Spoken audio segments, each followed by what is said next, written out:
అధ్యక్ష ఈరోజు అసెంబ్లీలో మరి గవర్నర్ గారి యొక్క ప్రసంగానికి ధన్యవాదాలు తెలిపే సందర్భంలో బీఆర్ఎస్ పార్టీ తరపున జగదీశ్వర్ రెడ్డి గారికి అవకాశం ఇస్తే వారు మాట్లాడినటువంటి తీరు మరి అత్యంత జుగుప్సాకరంగా దురహంకారానికి నిదర్శనంగా ఇవాళ స్పీకర్ గారు చైర్ను ఛాలెంజ్ చేస్తూ మాట్లాడినటువంటిది మా అందరికి కూడా చాలా బాధ అనిపిస్తుంది అధ్యక్ష.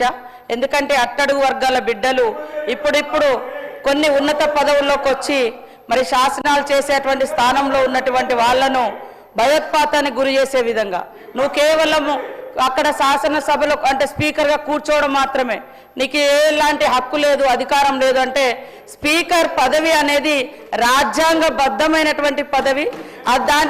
అది ఒక వ్యక్తిగా చూడకూడదు, అదొక వ్యవస్థ. ఇక్కడ మొత్తం ఇక్కడటువంటి సభ్యుల అందరి యొక్క గౌరవాన్ని మేము చూస్తూ ఉంటాము. ఎప్పుడు నిరంతరం మీరు ఎక్కువ అటే చూస్తూ ఉంటారు, వాళ్ళకి ప్రతి అవకాశం. ఈరోజు కూడా తలసాని శ్రీనివాస్ యాదవ్ గారు ఏ హోదాలో మాట్లాడేమో మేము అటు నుంచి ఎన్ని అవమానాలు ఎదుర్కొన్నామో మేము చూసినాము. కాబట్టి ఈరోజు సభ్యుడు ఎవరైతే మాట్లాడినరో అది నిజంగా అత్యంత అవమానకరంగా మాట్లాడినరు. అంటే ఈరోజు ఎట్లా ఉందంటే కొన్ని వర్గాలకు కొన్ని కుటుంబాలకు కొంతమందికే గౌరవము, మిగతా వాళ్ళకి ఎవరికి ఆ గౌరవం దక్కకూడదని ఏకవచనం కాకుండా నీకు అని మాట్లాడినరు. మా దగ్గర విజువల్స్ ఉన్నాయి, అవన్నీ కూడా సభ ముందు పెట్టడానికి ఎప్పుడైనా సిద్ధం.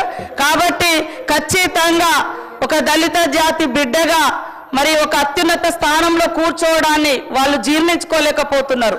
అందుకని పదే అవమానకరంగా నిన్న కూడా ఒక స్పీకర్ ట్రైబల్స్ గవర్నర్ గారిని కాంగ్రెస్ కార్యకర్త అంట అక్కడే మాజీ సీఎం గారు కూర్చొని గతంలో గవర్నర్ గారు మాట్లాడే ప్రతి మాట మా ప్రభుత్వం మాటనే అని ఆ రోజు కేసీఆర్ గారు ఓన్ చేసుకున్నారు. ఈరోజు మరి కార్యకర్త అని అలా ఆపాదించడం, గవర్నర్ గారు కూడా ఒక రాజ్యాంగబద్ధమైనటువంటి పదవిలో ఉన్నాడు. కాబట్టి అక్కడ ఒక ట్రైబల్ గవర్నర్ గారిని, అంతకుముందు మహిళా గవర్నర్ను, ఈరోజు దళిత స్పీకర్ను ఈ రకంగా పదే అవమానించడం అనేది ఏ రకంగా మీ యొక్క పార్టీకి శోభనిస్తుంది, అది ఏ రకమైనటువంటి సంస్కృతితో మీరు తెలియచేయాలి. అందుకనే ఖచ్చితంగా ఈ యొక్క సభా సాంప్రదాయాలు పాటించాల్సిన అవసరం ఉంది. మీరు అధికారంలో ఉన్నప్పుడు అనేక రూల్స్ తీసుకొచ్చి మేము కనీసం ఒక ఏదైనా పేపర్ కూడా పట్టుకొని నిరసన కూడా తెలియజేయడానికి లేకుండా చేశారు, కనీసం పోడియం దగ్గర కూడా రానియకుండా చేశారు. అయినా ఈరోజు మీ యొక్క అన్ని హక్కులను కాపాడుతున్నటువంటి స్పీకర్ గారిని ఆ రకంగా టార్గెట్ చేయడము ఇది అత్యంత బాధాకరం. కాబట్టి సంబంధిత సభ్యుడిని సభ్యత్వం రద్దు చేయాల్సిందిగా శాసనసభ నుంచి ప్రతిపాదించడం జరుగుతూ ఉంది. గౌరవ మంత్రి గారు ఉత్తమ్ కుమార్ రెడ్డి గారు.